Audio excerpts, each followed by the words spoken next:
तो डोनेत्स्क में रूस यूक्रेन के बीच भीषण जंग जारी है। बीते 24 घंटे में रूसी सेना ने फ्रंटलाइन तोड़कर करीब 100 वर्ग किलोमीटर के इलाके पर कब्जा कर लिया है। रूसी सेना के इस आक्रामक रुख के पीछे क्रेमलिन से आया आदेश है।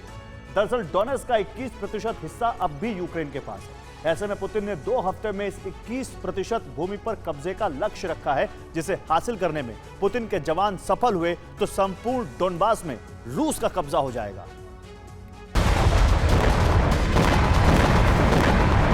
डोनेत्स्क के वॉर ग्राउंड में भीषण बारूद बरस रहा है।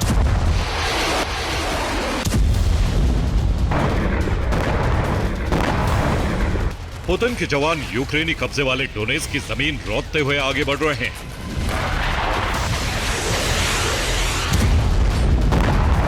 रूसी जवानों का सिर्फ एक ही लक्ष्य है और वो है संपूर्ण डोनेत्स्क पर रूसी झंडा लहराना।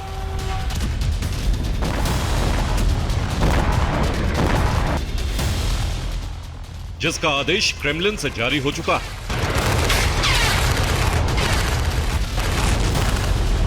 24 घंटे पहले ही रूस ने दावा किया था कि डोनेत्स्क की 79% जमीन पर रूस का कब्जा हो चुका है। अब क्रेमलिन ने रूसी जवानों को बची हुई 21% जमीन पर कब्जे का आदेश जारी किया है और इसके लिए 14 दिन की डेडलाइन दी गई है। इस दिए हुए वक्त में रूस 21% डोनेत्स्क पर कब्जा कर लेता है तो संपूर्ण डोनबास पर रूस का कंट्रोल हो जाएगा, क्योंकि लुहांस्क का 99.7% हिस्सा पहले ही रूस के कंट्रोल में है।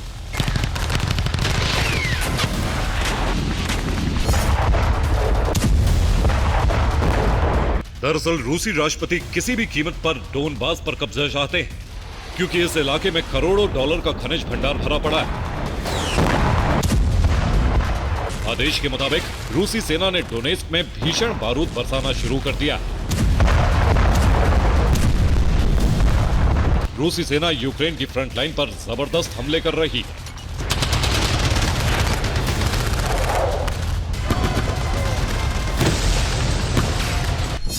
ये डोनेत्स्क के द्रुजकिवका का वीडियो है। यूक्रेनी फ्रंट लाइन पर रूस ने गेरॉन ड्रोन से हमला किया। ड्रोन हमले में यूक्रेन के टैंक और बख्तरबंद वाहन तबाह कर दिए गए।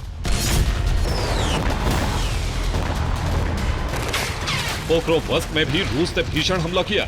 यहां रूसी सेना ने यूक्रेन की फ्रंट लाइन पर 10 अलग अलग जगहों पर हमले किए।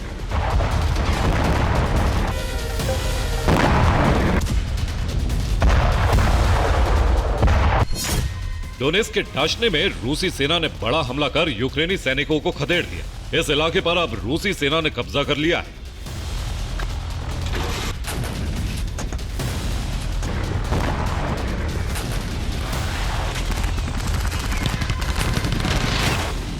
रूसी सेना के विध्वंसक हमले के बीच यूक्रेनी सैनिकों का टिकना मुश्किल हो रहा है।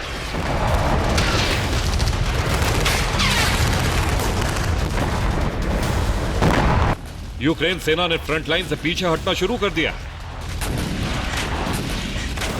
बीते 24 घंटों में रूस को डोनेत्स्क में जबरदस्त कामयाबी मिली।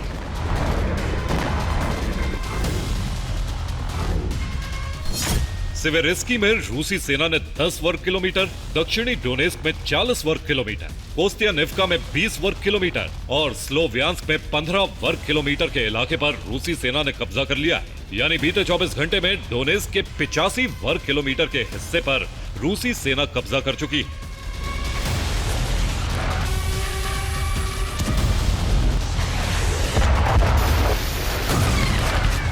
डोनेत्स्क पर कब्जे के लिए रूस को यूक्रेन की फोर्ट्रेस बेल्ट को तोड़ना जरूरी है, जिसे डोनेत्स्क की डिफेंस बेल्ट भी कहा जाता है। बीते 24 घंटे में जिस भी इलाके पर रूस ने कब्जा किया वो इसी अभियान का पहला चरण माना जा रहा है।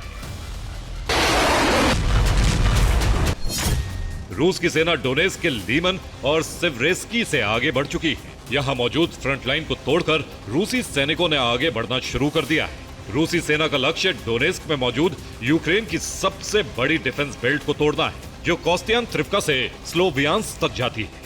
ये डिफेंस बेल्ट करीब 50 किलोमीटर लंबी है। इस पूरे रास्ते में जंगल, नदियां और पहाड़ मौजूद हैं। सिर्फ इतना ही नहीं, यहाँ यूक्रेन ने कई सैन्य चौकियां बना रखी हैं। रूस अगर इस डिफेंस बेल्ट को तोड़ देता है तो यहाँ से पोक्रोवस्क शहर पर पूर्वी दिशा से भी अटैक संभव है। ऐसे में यूक्रेन के लिए पोक्रोवस्क को बचा पाना असंभव हो जाएगा। पोक्रोवस्क डोनेस्क का सबसे बड़ा किला है और इस किले के ढहने का मतलब होगा डोनेस्क में यूक्रेन सेना की हार।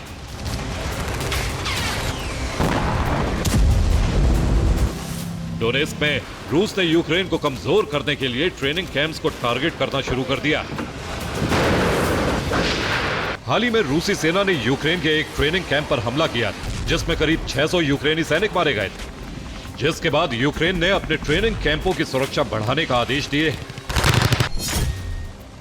ट्रेनिंग कैंप्स में सैनिकों को तंबुओं में नहीं रखा जाएगा। सभी शेल्टर कुछ मीटर की दूरी पर बनाए जाएंगे। एक जगह कई सैनिक इकट्ठा नहीं होंगे। हमलों के वक्त छिपने के लिए मजबूत डगआउट का निर्माण होगा।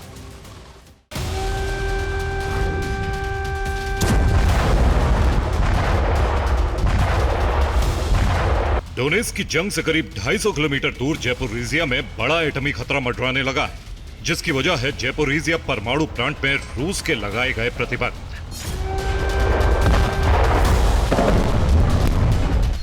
रूस ने जैपोरिजिया परमाणु प्लांट में नया बांध बनाया है। यह बांध रिएक्टर को ठंडा रखने वाले एक तालाब में बना है, जो जल स्तर को लगभग 14 मीटर पर बनाए रखेगा, ताकि रिएक्टर्स को ठंडा रखने में कोई समस्या पैदा ना हो।